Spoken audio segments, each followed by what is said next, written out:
بسم الله الرحمن الرحیم.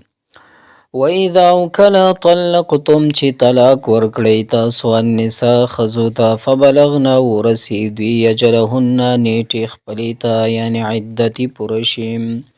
فلا تعذروهن بس ممنه کوئ دوی ان ینکحن چې نکاح وکړي دوی ازواجهن د خاوندانو خپلو سره اذا کله چې تراضوا راضي وي دوی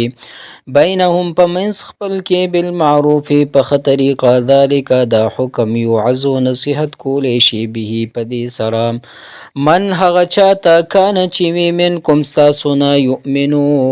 ایمان لري بالله په الله والیوم الاخر او په ورځ وروستنې ذالکم دا طریقه ازکا ډېر پاکیزه ده لکم د پاره د ستاسو واطهر او ډېر صفا ده والله والله یعلم پوهیږي وانتم او تاسو لا تعلمون نه پوهیږئ والوالدات او میندې دی یرضعن پی ورکوي اولادهن بچو خپلو ته حولین 2 کاله کاملین پوره لمن دا د پاره د هغه چا اراده چې غواړي ان یتم چې پوره کړي الرضاعه موده د پی ورکولو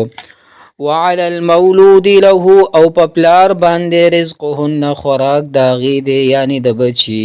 خوراک وکسوتهن او جامې د هغه دی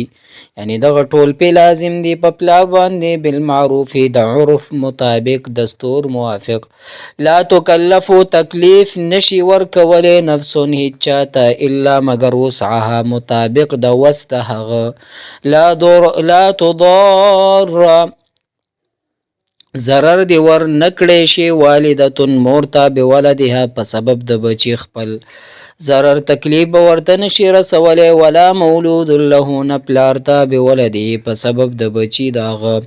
وعلى الوارث او په وارث باندې هم مثلو په شان ذلک د دې نه نفقه ده فإن بیا که اراده وغواړي مور او پلار فصالا پرې کول د پیونه عن تراض په رضامندۍ منهما د دې دواړو رضامندیا وي وتشاور نو په مشورو د دې دواړو سره فلا جناح نو نشته دی هیڅ ګناه علیهما په دوانو باندې و ان او کچره ارتم غواړی تاسې ان تسترضعو چې پی ورکوونکي ښځه ونیسئ اولادکم د پاره د اولاد خپل فلا جناح نو نشته دی هیڅ ګناه علیکم په تاسو باندې اذا سلمتم چې کله ورکوئ تاسې هغو ته ما آتیتم هغه څه چې مقرر کړي دي تاسو بالمعروف دستور موافق یعنی اجرت ورکوئ واتقوا الله ويریږئ د الله نه وعلم او پوه شئ ان الله چې بېشک الله بما په هغه څه تعملون چې تاسو یې کوئ بصیر لیدونکی دی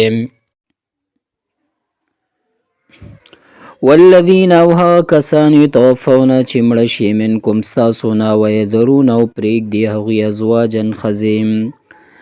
یتربصن انتظار به کوي دا ښځې بانفسهن په ځانونو خپلو 4 اشهر میاشتې و10 او 10 ورځې 4 میاشتې 10 ورځې به انتظار کوي د بل نکاح دپاره فاذا نو کله چې بلغنه ورسیږي دوی اجلهن ختمېدلو د عدت نیټې خپلې ته فلا جناح نو نشته دی هېڅ ګناه علیکم په تاسو فیما په هغه څه کې فعلنا چې کوي یعنی فعلنا چې کوي دغه ښځې فی انفسهن په خپل ځان په حق کې هیڅ ګناه نشته بالمعروف د دستور مطابق والله الله بما په هغه څه تعملون چې تاسو یې کوئ خبیر ښه خبردار دی ولا جناح او نشته دی څه ګناه علیکم په تاسو باندې فیما په ویلو د هغه الفاظو کې عرضتم چې اشاره کوئ تاسې به په هغې سره من خطبة النساء د غوښتلې د ښځو نه او اکننتم یا اراده ساتئ تاسې فی انفسکم په زړونو خپلو کې علم الله یعنی علم دی الله تعالی ته انکم چې بېشک تاسو به ستذکروهن خامخا یادوئ دوی لره لیکن لا تواعدوهن مکوئ وعدې د نکاح دوی سره سرن په پټۍ مکوئ الا مگر ان دا چې تقولو وایي تاسې قولا څه خبره معروفا مطابق د دستور ولا تعظمو مکوئ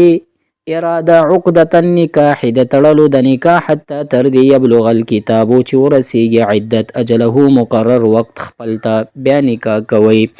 وعلم او پوه شئ ان الله چې بشک الله رب العزت یعلم پوهیږي ما پاغه څه فی انفسکم چې دی په زړونو ستاسې کې پټ پاغم پوهیږي. فاحذروه نو یریږئ د الله رب العزت نه. وعلم پوه شئ ان الله چې بشک الله رب العزت غفور حلیم بخونکی او ډیر صبر کوونکی دی. لا جناح نشته دې څه ګناه علیکم په تاسو باندې ان طلقتم کچرې طلاق ورکړئ تاسې النساء ښځو ته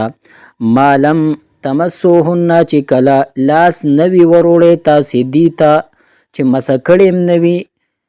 او تفریدو یا نوی مقرر کړي تاسو لهن دوی لره فریضه څه مهر ومتعوهن او څه سامان فایده ورکړئ دوی ته بیا هم څه سامان ورکړئ علی الموسع شته دی په مالدار باندې قدره د خپل وس مناسب وعلى المقتر او په تنګ دس باندې قدره د خپل وس مناسب یعنی مالدار هم د خپل وس مناسب او غریب دم خپل وس مناسب سی شی ورکی سامان دی ولا ورکی متاعا سامان فائدہ بالمعروف د دستور مطابق حقا دا لازم دی علی المحسنین پانی کانو باندې. وان طلقتموهن او کجری طلاق ورکړی تاسې دیتا من قبل مخکې ان تمسوهن د دینه چې لاس وروړي وي تاسو دوی ته وقد او مقرر کړي وي فرضتم او مقرر کړي وي تاسې لهن د پاره د دوی فریضه څه مهر نو فنصفو دوی د پاره نیمه حصه ما هغه مهر دی فرضتم چې مقرر کړي وي تاسې الا مگر ان یعفونا کما عفو کړي دوی او یعفو الذی یا معافی وکړي هغه کس بیده په لاس د هغه کې عقدة النکاح غوټه یعنی عقد د نکاح ده.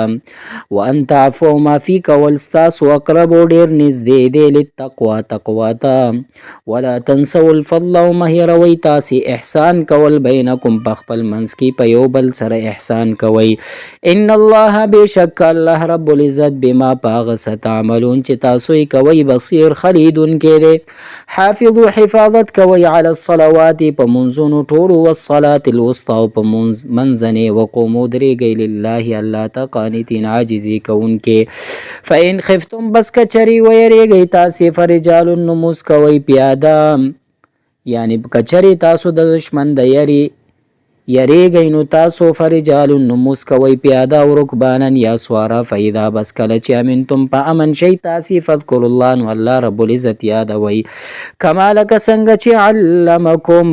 ښودلی دی تاسو ته ما هغه څه لم تکونو چې تاسو پرې تعلمون نه پوهېدئ ما لم تکونو چې تاسو پرې تعلمون نه پوهېدئ ما لم تکونو تعلمون چې تاسو پې نه پوهېدئ. والذین وکسان یتوفون چې مړه شي منکم ستاسو نه ویذرون او پرېږدي ازواجن ښځې وصیتا نو هغې دې وصیت کوي لازواجهم دپاره د ښځو خپلو متاعا د خرچ ورکولو الی الحول تر یو کاله پورې غیر اخراج بغیر د کور نه ویستلو فإن بس کچرې خرجنا بهر وځي دوی فلا جناح نشته دی څه ګناه علیکم په تاسو فیما په هغه څه کې فعلنه چې کوي دوی فی انفسهن په حق له ځانونو خپلو من معروف د څخه کار نه والله الله عزیز ډیر زورور حکیم لوی حکمت والا دی. وللمطلقات شته دی دپاره د طلاقو ښځو متاع خرچ ورکول بالمعروف د دستور مطابق حقا دا حق دی علی المتقین متقیانو باندې. کذالک دغه شان یبین الله بیانوي الله رب العزت لکم تاسو ته آیاتونه خپل لعلکم چې تاسو تعقلون عقل یعنی عقل نه کار واخلئ فکر وکړئ په دې باندې.